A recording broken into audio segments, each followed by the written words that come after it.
Evan in Ohio. You're live with Eric and V. Hi. What would you like to talk about today? Hello. So I had one kind of specific thing.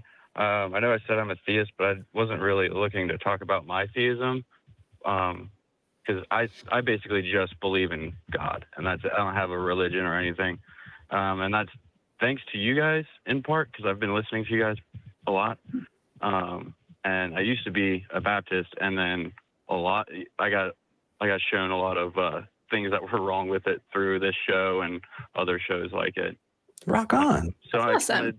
I'm just kind of holding on to the God belief still because I just kind of feel like that's there. But what I really wanted to talk about was my sister, who is still very Christian. Mm-hmm. And I love her to death. She's 6 years younger than me, and she's very bright. So it kind of kills me that she's still holding on to things like this. But she thinks homosexuality is wrong. Mm-hmm. And I kind of, my brother and I both have, noticed that she's been kind of, I know it sounds weird to say notice, but we kind of noticed that she's either bisexual or homosexual because we saw on her phone something, but that's besides the point. We don't have to talk about that. But what I want to talk about is how I can approach her with this, knowing that she's very adamantly against homosexuals, and also seeing that she might be having those feelings. I can tell she's struggling big time, and I just don't really know how to talk to her about it. Yeah.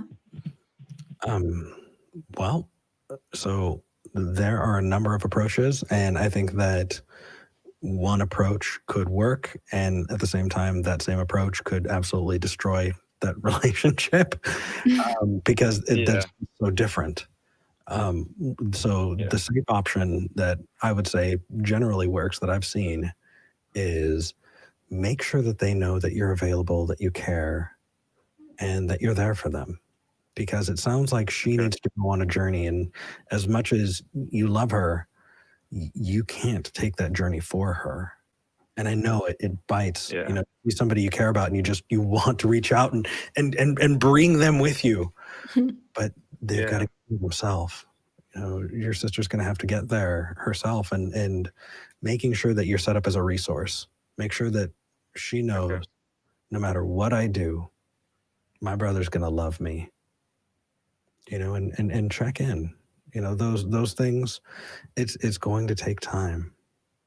It's going to take time. And it sounds like if she's really struggling with it, that, you chiming in may not add any more noise than she's already adding for herself. Mm-hmm. And so I'm just worried that kind of approaching it would be almost digging in too far, and it would get her, like, no matter what I say, it would get her angry at me.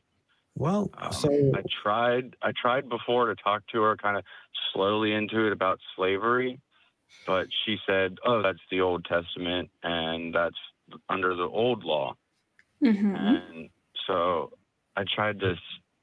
I'm not too versed in the Bible, so I didn't know about homosexuality in the Bible, but I was trying to convince her the same of that. Then, like, just kind of be on, in her on the same page as her. But it's like she's picking and choosing which ones are right. But I didn't want to just straight up say, "Hey, I think this is what's going on with you." Because don't do that. That wouldn't be good.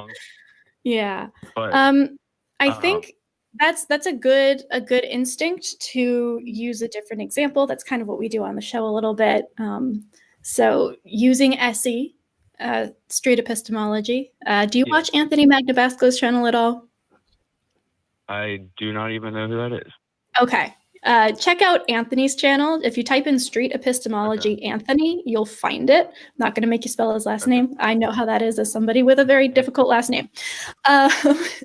But here, something you could try is not bring it up in a situation where you're talking about her at all, right? If you are going through the process of building a different worldview right? I'm not going to say deconverting necessarily, because I don't think you're there yet. You said you still believe in a God. But if you are leaving the Baptist faith tradition, then clearly you're doing a lot of thinking and you have a lot of questions. And you can come to her and you say, hey, I've got questions. Why is homosexuality bad according to our belief system? Can you walk me through why that is? And then just ask questions about that. Oh, well, what about this verse? Oh, well, what about the historical context? Because a lot of Christians who I know are in the LGBT community and also very devoutly Christian, because they found ways to reconcile the two. And they found ways to say, hey, that didn't actually mean what we thought it did. That's a translation thing. And well, I have issues with progressive Christians. Tell her that. Yeah. And then, honestly, that's all you can do. And I know that that's hard, but if you're having these conversations and you're asking these questions and you're doing that research for yourself to bring to her, that all shows that you care very much. And that's really good.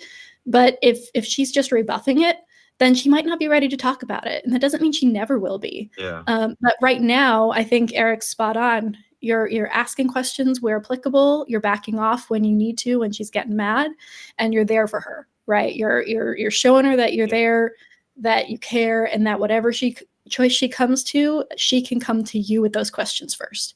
For me, that's what I do with my siblings. All my siblings are still very religious. And I don't know who's going to stay religious and who's going to move away, if any of them, from their faith. But I make sure that I make myself available so that if they do have questions, they know who they can come to for a non-judgmental perspective on things. So just doing that is a lot. My biggest thing is I just want her to be happy, and to kind of move past the whole idea of religion. And I know I said I'm still a theist, but just I personally don't like the idea of religion, and I've been trying to kind of persuade her of that, because I know she's still young. She's only 22, and she has plenty of time to figure stuff out. But I'm scared of her digging her heels in like I did for a while, where it took me so long to get past that. Yeah. The thing is I as an older brother, I think all of us are older siblings in this call, aren't we? Yep. Yeah. As an older brother, I feel you. You don't want to see them fall in the same hole that you fell in, but sometimes they gotta. Yeah, that's how they learn. Definitely use I statements while you can. Simply saying, hey, I want to talk to you about this, but I'm worried. I love you and I care about you, and I'm worried that having this conversation would damage our relationship or damage the way that you see me. And that really scares me. And so I want to talk to you, but I want to talk to you in this way, because, and if you're upfront about that, if you say, hey, here's where I'm at, what's she going to say? I mean, you're not putting something on her to own. You're being forward about yourself, and you're being honest. You're saying, hey, here's my worry, here's my concern, here's what I want. But the most important thing is that I want to maintain this relationship with you, so long as you want to maintain that relationship. Honestly, I don't think she would stop having a relationship with me. I just think it would become a little more hostile at times, Yeah. But and unfortunately, that really sometimes happens. But as long as you care about each other as much as it sounds like, I think you guys will be okay. Yeah. Okay. I wanted to say to that last caller, I can't imagine what it would be like to have a wife on a completely separate page as you. I've actually met atheist activists who are very, very, very in the movement, whose spouses believe, and I've got to say I commend them for the amazing amount of communication that they have. That would be intense. Yeah, but that love and commitment to co-parenting definitely shows that it can work. But that said, it sounds like you're well on your way through things, man. Glad you called in. And if you do want to challenge any of your own God beliefs, we're here. Yeah. Okay. I'm a little too scared to do that right now. I'm kind of hanging on to it, but Oh, when you're ready, call back in. Yeah. We're not going away. All right. All right. Take care. Thanks. Mm-hmm. You guys have a good rest of the show. Will do. Thank you. I liked Evan. Yeah. That was. I mean, I felt it too, right? Like that's a big sibling being worried about their little sister, and that's like that hits in the feels right there. Right. I only have one younger sister, and all the rest are younger brothers. But she just recently got married last year, and now she's expecting in a few months. And You're gonna be uncle, huh? For preggers, and I'm so excited.